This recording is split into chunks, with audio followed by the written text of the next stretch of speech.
I never meant for him to hear it. It was one of those stupid, careless moments when you try to be funny, when the wine dulls your sense of judgment and the words come out sharper than you intend. But once they're out, there's no pulling them back. Evan had gone upstairs to take a work call. I was in the living room with his best friend, Dylan, scrolling through old vacation photos on the TV. We were laughing, genuinely laughing, because the three of us had been inseparable for years. There was nothing between Dylan and me, not really. Just comfort, shared history, familiarity that comes from too many double dates and weekend barbecues. Then I said it. I don't even remember why. Maybe Dylan joked about me being bossy, maybe I wanted to tease him back. But I laughed and said, "Oh please, Dylan knows my body better than I do." It was meant as a joke. Just a stupid throwaway line about how he'd seen me trip, fall, bruise, sprain an ankle on those hiking trips. But as soon as the words left my mouth, the air shifted. Dylan's laugh died instantly. His eyes darted past me toward the stairs. And then I heard it, Evan's voice from the landing. "Really?" Froze. I turned around and saw him standing there, phone still in his hand, expression unreadable. Dylan muttered something about needing fresh air and slipped out before I could process what was happening. Evan didn't shout. He didn't even look angry. That was worse. He just stood there, quiet, calculating, like someone trying to replay every moment in his head to see where he'd gone wrong. I tried to explain immediately. I said it was a joke, that I didn't mean it that way, that he'd misunderstood. But the way his eyes met mine, it wasn't confusion, it was confirmation. He said, "You think that's funny? You think that's something a wife should say about her husband's best friend?" My throat tightened. I reached for his arm, but he stepped back. The distance between us was small, but it felt like a canyon. That night, he didn't sleep in our bed. I could hear him pacing downstairs, opening and closing drawers, probably checking his phone, scrolling through memories, looking for signs that maybe there was something he'd missed. By morning he was gone. Just a note on the kitchen counter that said, "We'll talk later." The house was silent. Even the air felt heavy, as if the walls themselves knew I'd done something that couldn't be undone. When Dylan texted asking if I was okay, I didn't reply. What could I possibly say? That my husband thought I was cheating because of a joke that sounded far too real. That maybe he wasn't entirely wrong to doubt me because deep down, even though nothing physical ever happened, there had been something emotional. Evan and I had been distant for months. Work, stress, late nights, forgotten anniversaries. Dylan had become the friend who listened when Evan didn't. He noticed when I changed my hair, when I looked tired. He laughed at my sarcasm instead of brushing it off. And maybe, without realizing it, I had started to depend on that attention. Now, sitting in the empty kitchen, I kept hearing my own voice echoing in my head. "Dylan knows my body better than I do." The more I replayed it, the uglier it sounded. I imagined Evan hearing those words without context, imagining scenes that never happened, and I hated myself for giving him a reason to. By the second day, he still hadn't come home. His messages were brief, just logistical things. "I'll grab my things later. Don't wait up." Each text colder than the last. I wanted to call him to explain again, but every apology I rehearsed sounded weaker than the one before. Because somewhere beneath the guilt was another emotion I couldn't admit out loud: fear.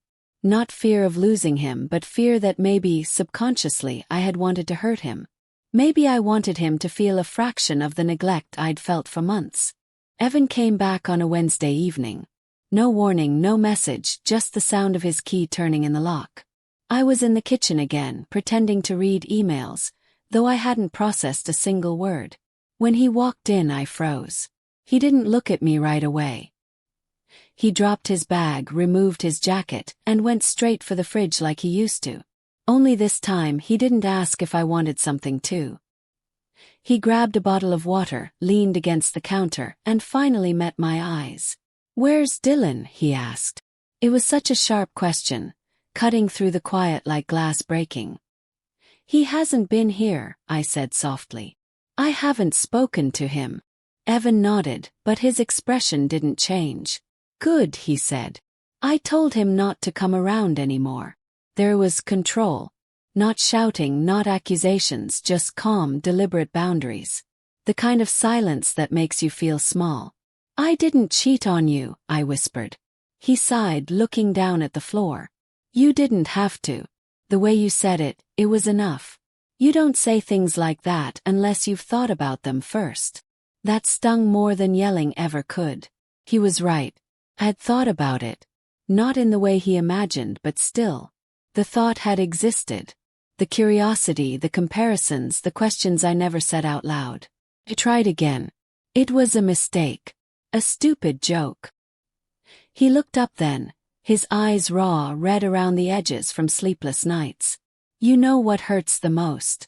It wasn't the words. It was that it sounded believable. When you said it, I didn't think, that's a lie. I thought, of course she did. There's no defense against that kind of truth. He walked past me and went upstairs. I heard drawers opening, zippers, the sound of hangers scraping the closet rod. When I followed, half his side of the wardrobe was already empty. You're leaving? I asked. He didn't answer right away. Then, without turning around, he said, I don't know. I just can't stay here right now. I wanted to stop him, to grab his hand, to say something that would make him remember who we were before all this. But my throat refused to form words. Instead, I said the only thing that came to mind. I miss you. He paused at that, suitcase halfway zipped. Then maybe you should have said that to me, he murmured, instead of to him. He left that night. Days bled into weeks. Dylan moved out of town, and I never heard from him again. Evan didn't block me, but he didn't reach out either. It was like we were suspended in time. Married on paper, strangers in practice. Then, one Sunday morning, a package arrived. Inside was a small photo frame. It was a picture of the three of us, Evan, Dylan, and me, taken years ago at a lake. We were soaked, laughing mid-splash. On the back, Evan had written in neat, steady handwriting, every joke has a little truth in it. Sometimes that's what makes it funny. And dangerous. I didn't cry right away. It took a few hours for the weight of that sentence to sink in. Because he wasn't just talking about me or the joke. He was talking about everything that had gone unsaid between us. That night I went through our old messages. The ones where I'd stopped replying.